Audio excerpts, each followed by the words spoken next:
Magandang araw mga lods. Ngayon, itatopic natin ngayon mga lods yung advantage at disadvantage ng pagpapares ng bata, yung batang parakeets at matured na parakeets mga lods. Ayan. Tapos yung yung nagtatanong din na ano daw yung na palatandaan na kak at saka yung African naman.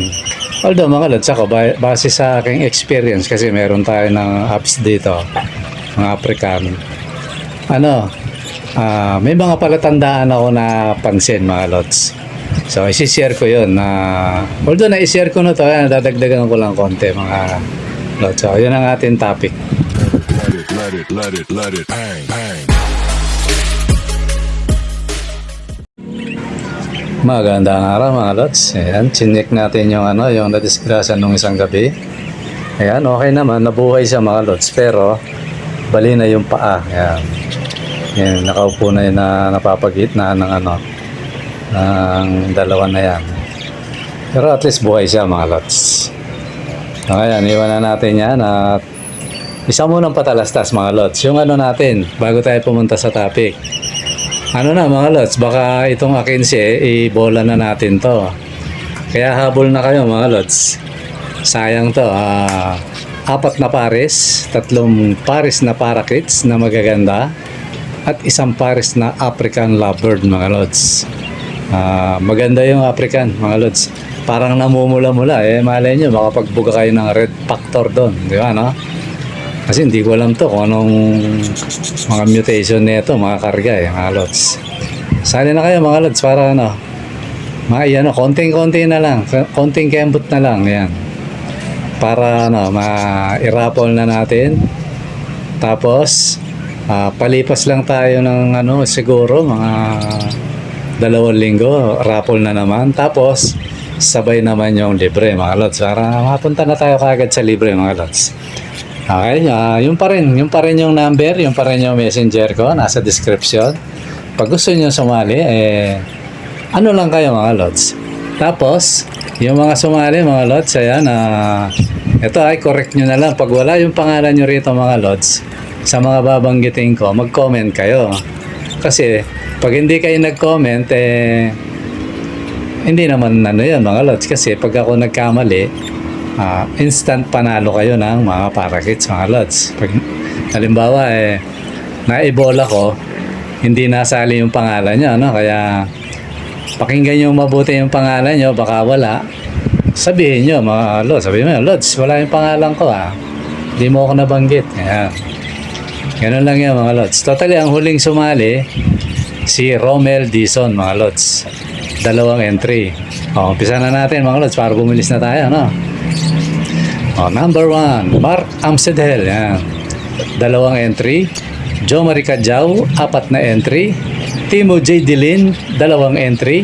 Vincent Binyarao, 6 na entry. Reniel Aculeta, yan. 2 entry. Alex Canlas Marcelino, 2 entry. Romeo Ascaraga, 3 entry. Amado Katubay, 4 na entry. Orly Evangelista, 4 na entry. Edgar Vela Cruz, 6 na entry. At yung kahapon, si Romel Dizon, yan, 2 entry mga lots yan. Konti na lang Totally kuha na yung kukunin na lang natin yung pamasahe mga lots yan.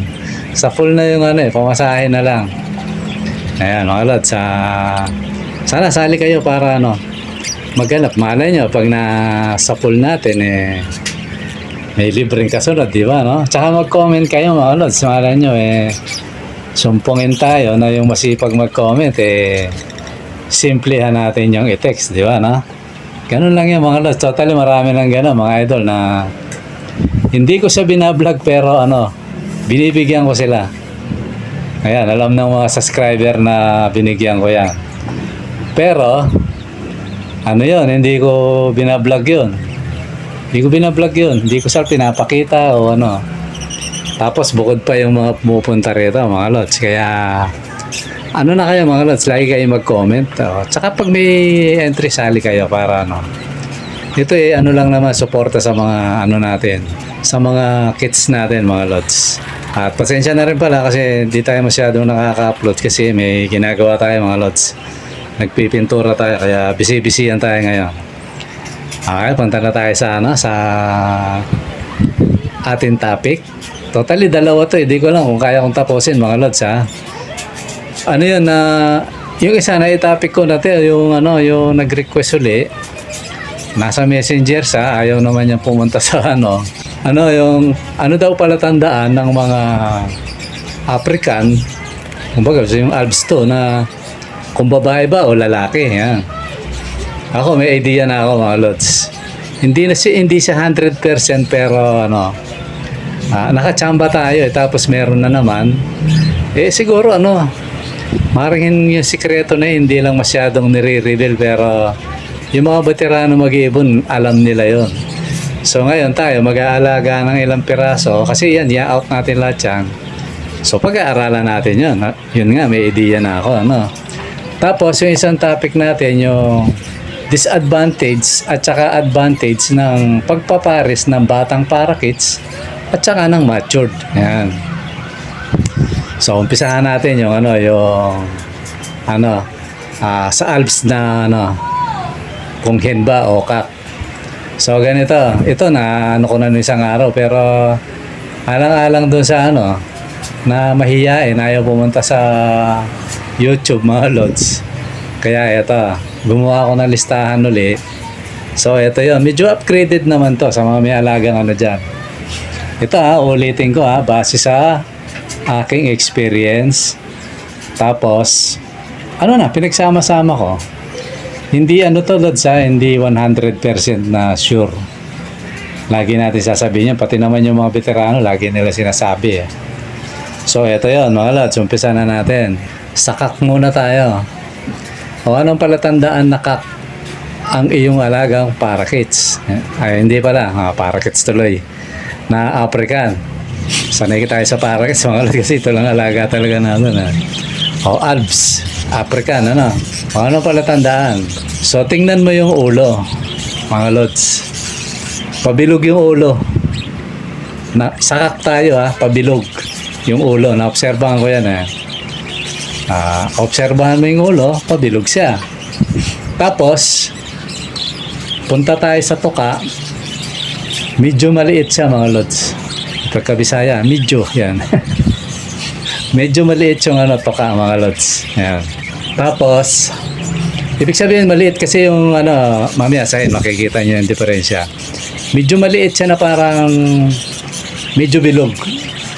Hindi siya masyadong matulis na maliit. Yan. Yung tuka yan. Kumbaga ikumpara mo siya sa sa hen. Siya medyo maliit. Tapos yung size naman mga lods, yung katawan ng Alps, mas maliit ang size niya kaysa sa hen. Ayan. Na-obserbahan ko kasi may mga nagpapares dito sa akin Ito pa, sa perdic. Yung kak, maliit yung pag ginano mo yung daliri mo, maliit, masikip, tapos matigas. Matigas siya. So yun ang palatandaan na siya, kak siya na pag ginawakan mo yung perdic, maliit, masikip, matigas. Ayan. Tapos sa pagsusubo naman, yung kak siya ang nagsusubo sa hen. Obserbahan nyo yung mga nyo. Siya yung madalas magsubo. Pag yung magkatabi sila, sinusubuhan niya yan. Ano pa? Yung buntot, mga lods, patulis. Ayan, di ba? Dahil pala tandaan na mga lods. Pero hindi 100% to. Pa rin. Minsan sumasablay pa rin to. Siguro mga 95% mga lods. So yun ang palatandaan ng kak. So ngayon, ano naman ang palatandaan ng hen na African? Una-una ang hen mga lods, matapang yan. Yan ang mapapansin nyo, matapang siya. Ikumpara mo sa sa kak. Yung kak hindi masyadong matapang. Tapos yung ulo niya ng hen, yung hen na African, flat yung ulo. Yan ang napansin ko, flat siya. Ano pa? Yung tuka malaki na parang patulis siya mga lods. Yan yung Napansin ko ron. Minsan nalilito ako napagkakamala mo. Pero sa dami ng sa dami ng palatandaan, ayun, natututo tayo ng konti mga lods. Tapos, ang size niya, mas malaki siya sa cock. Tandaan nyo mga lods. Mas malaki yung hen kaysa sa cock. Pansinin nyo yan, malaki yung, yung hen. Ano pa? Yung pelvic niya, mga lods, malaki. Kasi yung daliri, pag pinindot mong gano'n, kasya. Tapos, malambot. Yan. Yan ang isang palatandaan pa. Ano pa? Isa pa, kapag binigyan mo siya ng malunggay, yung sanga ng malunggay, napakahusay niya magbalat. Inuubos niya talaga yung binabalatan ng todo. Ikumpara mo sa cock, nagbabalat din pero hindi maganda. Tsaka hindi niya tinatapos minsan. Yung hen talagang tinatapos niya pag nagne-nesting niya. Mahusay siya magbalat. Hanggang sa dulo talaga, babalatan niya. Tsaka magaling siya. Ano pa? Pag nakadapo sa perch, sa dapuan, dapang-dapa. Yan.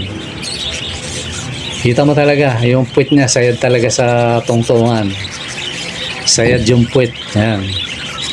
Ano pa? Yung buntot, mga lods, malapad. Yan. Ngayon, yung nagtatanong na di ko alam kung babae ito. Kasi lang yung niya question na lang. Ito, lods question. Question di ko alam kung babae, lalaki. Yun ang palatandaan. Para sa kanya yung na to, mga lods. Ito topic na to.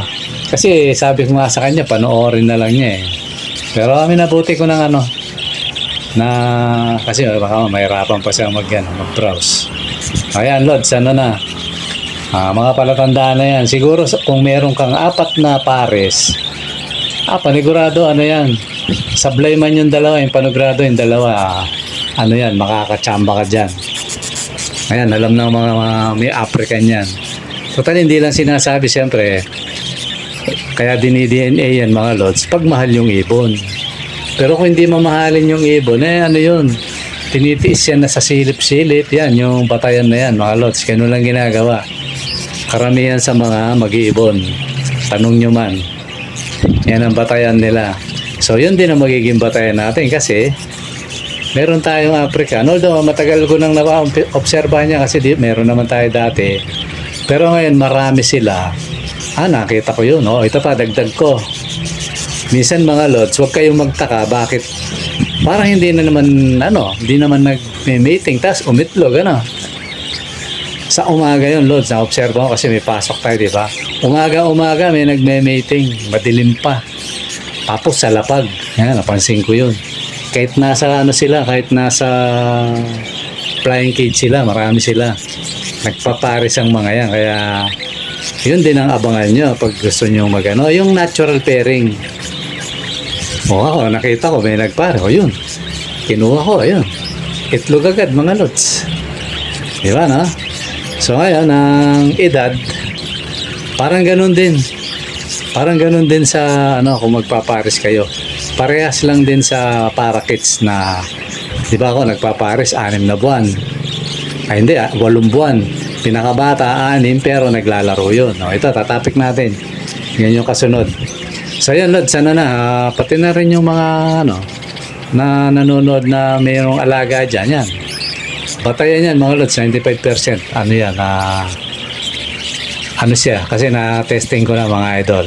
Kasi marami nagtatanong sa akin dito, hindi ko tinatapik kasi napakahirap naman yun, wala ka namang ibon. Nagdadadaldal ka, yun, mahirap yun. Kaya yan, tinapik ko kasi marami sila ngayon, di ba? Although na-out na yung iba. So yan, lods, yun yung batayan. Lipat na tayo dito sa sa mga parakeets. Ito naman, mga lods, tanong din to. Although ko na rin to. Na topic ko na rin. Kaya lang ito, medyo kakaiba. Ano ba yung disadvantage na magpapares ng bata at advantage ng nagpapares ng matured? Ayan. Umpisa natin sa bata. Ano ba ang disadvantage? Diba, no?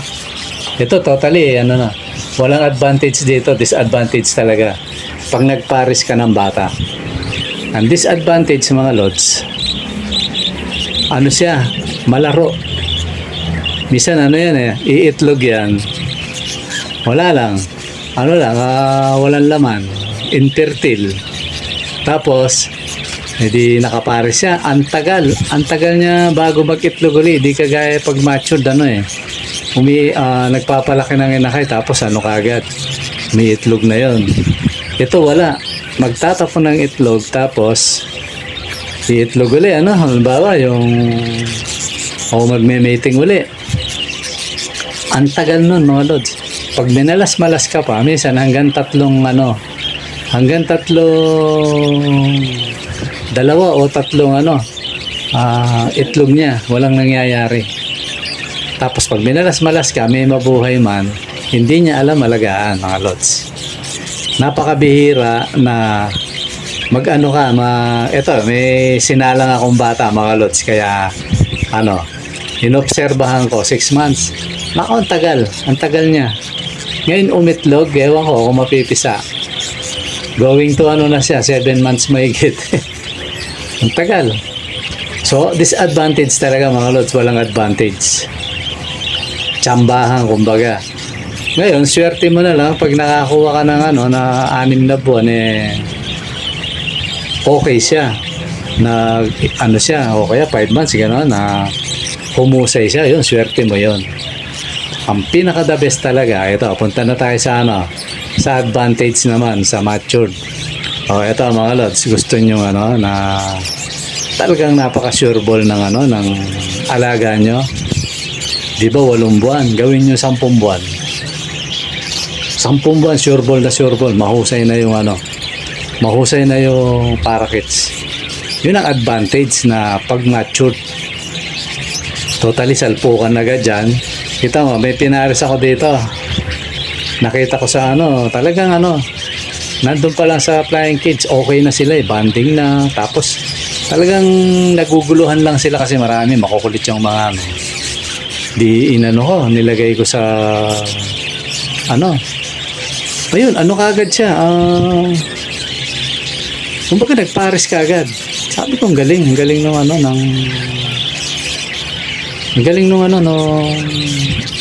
nila ng tirada. Hindi ka maiinit. Pag sinuwerte ka nga, paglagay mo, magme-mating ka agad yan Tapos 1 linggo makita mo, baka wala pa, may itlog na yan, lods. Kasi ang advantage ng matured mga lods. Kahit walang kapares yan, meron ng pondong itlog sa katawan niya yan, sa bahay itlogan yan. Kaya kahit walang kapares yan, umiitlog Yan ang advantage nun. Ikumpara mo sa bata, wala pang pondong itlog yan. Kaya kahit mag-mate yung mga yan, minsan ang tagal. So yun, alam na natin yan mga lods. May pondong itlog yan. Kaya pag pag pinagpares mo yan, ayun, kagad. Kaya magugulat ka, may itlog kagad. So yung advantage ng matured mga lods. Tapos hindi ka mahihirapan na yung alagaan. Hindi ka gaya ng malaro. Ito lang magugulat ka na lang, mamimisa na yan. Yung mga sa akin, magugulat ka, mamimisa na. Although, sanay na ako, hindi ko na talaga tinitingnan.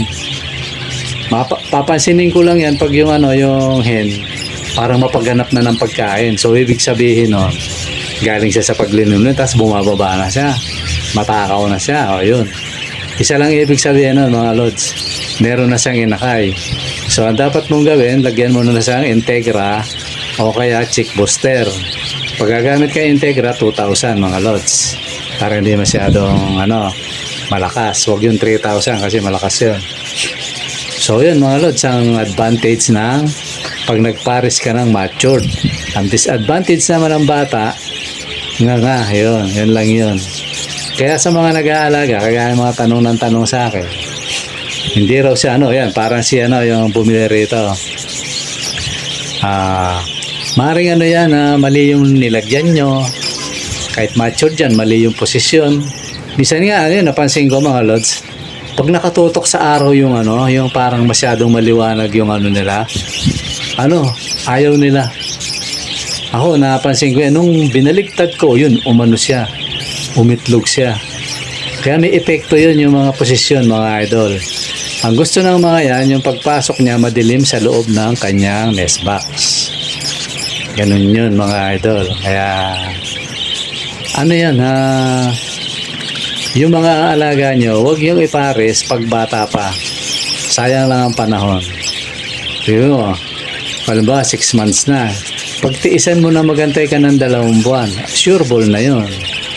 Kesa yung sinalang mo, ang tagal, mga lods. So yun lang, mga idol, yung sana yung mga nagtatanong na ayaw na mo pabanggit yung pangalan, although ganun talaga pag parang yung naalala ko yung marami siyang alaga, totally pinaano niya yun, ayaw niyang pabanggit yun. Ganun din to, ayaw niyang pabanggit yun. Ang daming tinanong nung kalods na yun pero hindi siya nagpapabanggit ng pangalan. Yun, nahihiya siya. Kaya minsan nilalagyan kong alias. Sabi ko, lods, lagyan nating alias. Yan, parang ito yung nagtanong ngayon, Mr. Mr. o Mrs. o Miss, question, yan. Q, yan na lang, ganun. Lods Q, yan. Yan lang, mga idol, sana may natutunan kayo. Lalo yung mga UV, yan, naman niya, pang UV lang naman yung natin. Siguro pag nasa Pampanga na tayo, yan, mga medyo upgrade na tayo ng konti kasi lalawakan natin yung ibunan natin dun. Totally, may plano na ako dun. Sana mangyari, mga lods. Hindi na masamang mangarap. At least yung pangarap natin, progressive siya, mga lods. Hindi yung nangarap ka lang, nakaupo ka, yun hindi. Talaga in the future mangyayari. Kung loloobin buhay pa tayo, mga lods, kasi hindi natin nawak ang buhay Pero may awas ng Diyos naman, baka abutin pa natin yan, mga lods. So yan, mga lods, sana may natutunan kayo kahit konti. At pasensya na muli kasi wala nang edit to. Kung medyo may konting sa mga letra o mga di ba may metikuloso na baser natin, wag na natin pansinin yun. Siguro yun, walang magawa sa buhay, kaya konting nagkakamali, pinupo na.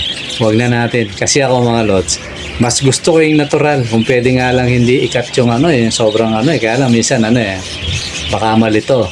Pero kung mga ganitong mga text o mga topic lang, okay na yan, at least naintindihan yung gusto nating ipunto, mga lods. Yun. Wag na yung actually totally mali daw, naku po wag na natin pansinin yun. Pakialam ba nila, di ba? Ako yung nagbablog kung magkamali ako, okay lang yun. At least yung punto ko nandun, yung nagtatanong, nakuha niya yung gusto niyang sagot. Di ba, mga lods? Okay, mga lods, siguro hanggang dito muna. At muli, pasensya na kung may nasabi naman tayong konting kasi tao tayo, mga lods. Wala namang perfect sa mundo. Okay, mga lods, maraming salamat. Bye-bye. Kung bago ka pa lang sa akin channel, lods, mangyaring makahingi sa iyo ng subscribe, isang pitik dyan, at pakipitik mo na rin ang notification bell. I-all mo na para lagi kang updated sa ating mga ina-upload na mga video, lods. Okay, mga lods, maraming salamat. Bye-bye.